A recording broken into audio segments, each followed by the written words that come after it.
कर ली थी महात्मा ने, श्री कृष्ण जी ने कि मैं युद्ध नहीं करूंगा, हथियार भी नहीं उठाऊंगा, क्योंकि युद्ध नहीं चाहते थे। वो बड़े शांत प्रिय महापुरुष थे, सतोगुण भगवान है। लेकिन काल ने उसमें प्रवेश किया और अर्जुन को डरा भयंकर रूप दिखा करके डरते अर्जुन ने स्वीकृति दे दी, हाँ मैं आपसे सहमत हूं और युद्ध करूंगा। उसने जान लिया कि एक बार फिर ये विराट रूप दिखा दिया तेरा कलेजा फट जाएगा, इसलिए युद्ध करना ही उसने अपना हित समझा। हम जानते हैं कि यह जानकर आपको हैरानी हुई होगी, लेकिन आप इस पूरी बहस को अंत तक अवश्य देखें, तभी आप निष्कर्ष तक पहुंच सकते हैं। तो चलिए इस बड़ी बहस में आगे बढ़ते हैं। हमारी गीता असली है, पंडित जी आप दिखाओ ना गीता अपनी। इन्होंने भी तो गीता ले रखी है, अंदर से छपा रखी हो, आपको इसमें शंका है?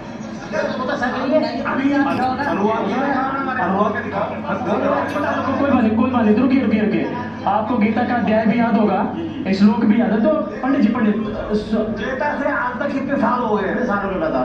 त्रेता कितना युग त्रेता का बीत गया है, और उसके बाद अभी जो है ये द्वापर का, और अभी जो है कितना बीत गया है ना?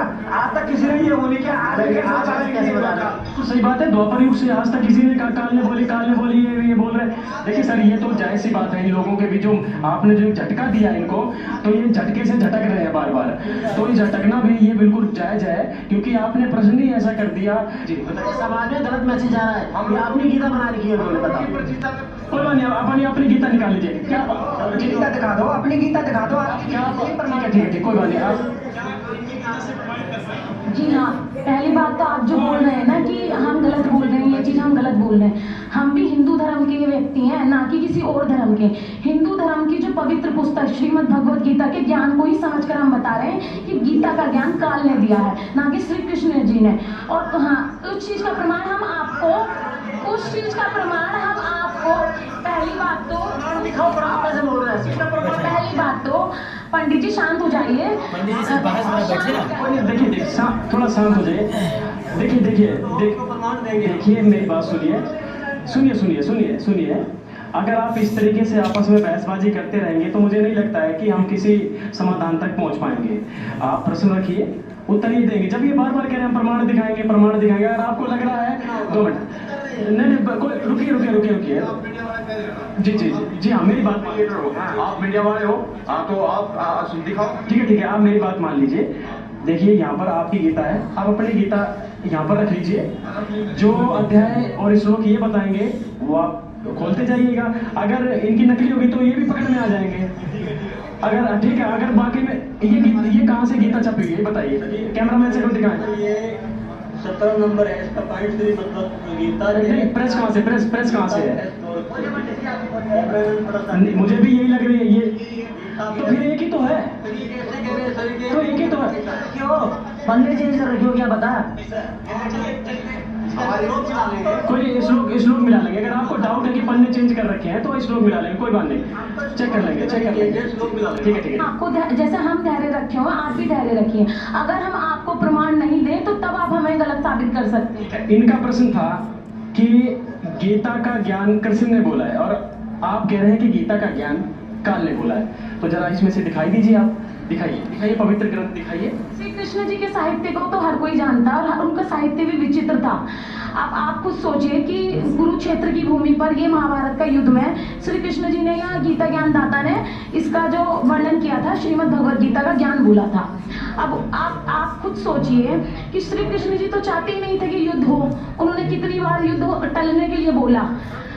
पहले आप बात तो सुन लीजिए। श्री कृष्ण जी तो चाहते ही नहीं थे कि युद्ध हो, क्योंकि वो हमेशा शांति के दूत बनकर संदेश लेकर जाते थे कि युद्ध टल जाए। जब वो दुर्योधन के पास गए और उन्होंने दुर्योधन से कहा कि वो युद्ध कर कुछ नहीं होगा, आप आपस में बैठकर सलाह कर लो, तो दुर्योधन ने उनकी बीच सभा में तिरस्कार किया। इस तिरस्कार को उन्होंने सहन नहीं किया। उसी तिरस्कार के कारण उन्होंने अपना बीच सभा में एक चतुर्भुजीय मतलब एक विकराट रूप दिखाया। उस रूप को देखकर सब उनके आगे नतमस्तक हो गए। तो चलिए अब इसका प्रमाण भी देख लेते हैं, जिससे आपकी कोई शंका न रह जाए। देखिए, अब एक और प्रमाण देते हैं कि महाभारत में प्रमाण है कि श्री कृष्ण जी ने कौरवों की सभा में अपना विराट रूप दिखाया था। तो इससे भी आपको प्रमाणित हो जाएगा कि देखिएगा, संक्षिप्त महाभारत प्रथम खंड गीता प्रेस गोरखपुर से प्रकाशित है।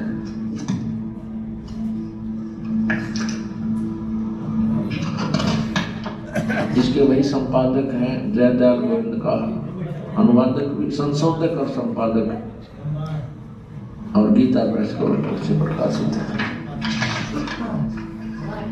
ये देखिएगा, गीता प्रेस गोरखपुर से प्रकाशित है और मुद्रित है। इसके पृष्ठ नंबर 544 और 45 पर आपको दिखाते हैं।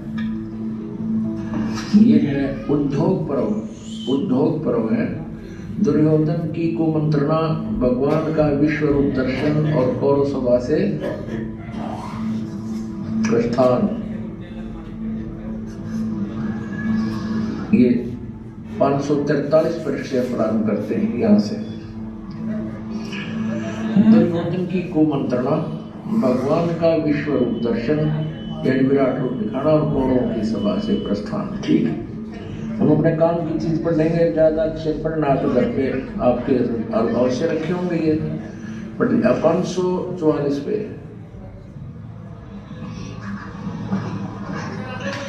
इसके बाद विदुर जी बोले, दुर्योधन तुम मेरी बात सुनो। देखो, श्री कृष्ण को कैद करने का विचार नरकासुर ने भी किया था, किंतु सब दानों के साथ मिलकर भी वह ऐसा नहीं कर सका। फिर तुम इन्हें अपने बलबूते पर पकड़ने का साहस कैसे करते हो? विदुर जी का वक्तव्य समाप्त होने पर भगवान श्री कृष्ण कहा, दुर्योधन तुम जो अज्ञानवश ये समझते हो कि मैं अकेला हूँ और मुझे दबाकर कैद करना चाहते हो, सो शायद याद रखो, समस्त पांडव और वर्षणी तथा अंधवंशीय यादव भी यही हैं। वे ही नहीं, आदित्य, रुद्र, वसु और समस्त महर्षिगण भी यही मौजूद हैं। ऐसा कहकर शत्रु दमन श्री कृष्ण ने अट्टहास किया। तब तुरंत ही उनके सब अंगों से बिजली सी कांति वाले अंगुष्ठा आकार सब देवता दिखाई देने लगे। उनके ललाट देश में ब्रह्मा, वक्षतल में रुद्र, भुजाओं में लोकपाल और मुख में अग्निदेव थे। आदित्य, शात्य, वसु, अश्विनी कुमारी आदि ये सब उनके शरीर से अभिन्न जान पड़ते थे। श्री कृष्ण के इस भयंकर रूप को देखकर सब राजाओं ने भयभीत होकर नेत्र मूंद लिए। केवल द्रोणाचार्य, भीष्म, विदुर, संजय और ऋषि लोग ही उसका दर्शन कर सके, क्योंकि भगवान ने उन्हें दिव्य दृष्टि दे दी थी। पुण्यात्माओं, अभी तक आप जिससे भी बात करते हो कि गीता जी का ज्ञान किसने बोला, तुरंत कह देते हैं, तपाक से कह देते हैं श्री कृष्ण जी ने बोला। इसमें कोई दो राय नहीं है। ये बिल्कुल अज्ञानी है, इनको क्या इनका पता नहीं किसी चीज का। ये आपको भी पता है कि उन्होंने वहाँ अपना रूप दिखाया था कि नहीं दिखाया था?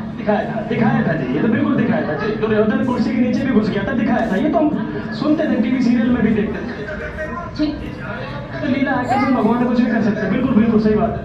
तो अभी आपने सुना श्री कृष्ण ने अपना विराट रूप तो पहले ही कौरवों की सभा में दिखा दिया था, जिसे हिंदू धर्म के पंडित जन भी मानते हैं।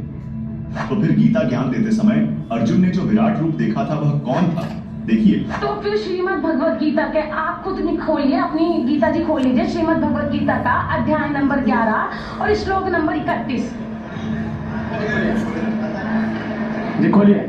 आप इधर दिखाइए, कैमरामैन से कहूंगा एक बार इधर दिखाएं। तो जी बताइए क्या इसमें लिखा हुआ है, क्या लिखा हुआ है? आप खुद इसमें देख लीजिए, जिसमें ये बता रहे हैं श्रीमद् भगवत गीता के अध्याय नंबर 11 श्लोक नंबर 31 में अर्जुन जी गीता ज्ञानदाता से कह रहे हैं, हे देव आप कौन हो? हे देव आप कौन हो कि आपके इस रूप को मैं प्रणाम करता हूँ। एक बात खुद सोचिए, श्री कृष्ण जी अर्जुन के क्या लगते थे? क्या आप इस चीज का जवाब दे सकते हैं? श्री कृष्ण जी अर्जुन के क्या लगते थे? तो सबको पता, नॉर्मल सी बात है। वो गुरु भी थे, उनके गुरु भी थे। ठीक है, तो एक बात बताओ, अर्जुन जी ने तो उनका रूप पहले से ही देख रखा था, तो वो फिर वहाँ क्यों कह रहे हैं कि हे देव आप कौन हो? आपके मैं इस रूप को प्रणाम करता हूँ और मैं आपके इस रूप भयभीत रूप से, आपके इस रूप से मैं भयभीत हो रहा हूँ। आप खुद सोचिए कि वो उस रूप से भयभीत हो रहे थे। और उसी के साथ साथ श्रीमद् भगवद गीता के अध्याय नंबर 11 के श्लोक, यहाँ पे उन्होंने जो मेरा रूप दिखाया था वहाँ तो और दिन नहीं देखा था ना, वहाँ कोई था, कृष्ण अकेला गया था। आप ये कहना चाहते हैं कि उसको कौरवों की सभा में दिखाया था या पांडवों की सभा में दिखाया था, ये कहना चाहते हैं? अच्छा चित्रकूटा, तो यहाँ पे कौन सा रूप दिखाया था? आप पूरी बात सुनिए, पूरी बात सुनिए। आप पूरी बात तो सुनिए। उसी के साथ साथ श्रीमद् भगवद गीता के अध्याय नंबर 11, पंडित जी निकालिए अध्याय नंबर 11 श्लोक नंबर 46, श्लोक नंबर 46 निकालिए पंडित जी। उसमें अर्जुन जी गीता ज्ञानदाता से कह रहे हैं, हे सहस्त्र बाहु, 1000 भुजाओं वाले देव, मतलब 1000 भुजाओं वाले देव, आप अपने चतुर्भुजीय रूप मतलब कि यानी विष्णु अवतार के रूप में आइए, मैं आपके इस रूप को सहन नहीं कर